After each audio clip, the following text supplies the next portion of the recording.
অভাব অভাব অভাব শালার অভাব গেল না, ভালো লাগে না অভাবে ঘুম আসে না, ভালো লাগে না অভাবে ঘুম আসে না। কিরে জালাল, কি গান শুনাইলি? মনে হয় নতুন গান। হ্যাঁ, নতুন একটা ছবি হইতেছে, আসতেছে। ছবির নাম হচ্ছে অন্ধকারে আলো। আমরা অভাবী মানুষ, গানটা আমার মনে ধরছে, আবার গাতো দেখি।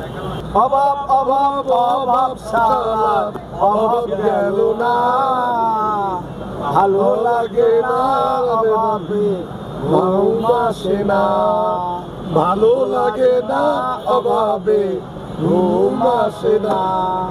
ভাই সিনেমা হলে যায় ছবিটা দেখেন, খুব গানটা ভালো। শুনে ভালো লাগছে, মনে ধরছে, দেখুন তো অবশ্যই। আসিতেছে আসিতেছে মীর লিয়াকত আলী রচিত ও প্রযোজিত, আকাশ জমিন প্রোডাকশন পরিবেশিত, আনোয়ার সিরাজি পরিচালিত অন্ধকারে আলো, অন্ধকারে আলো, আলো, আলো।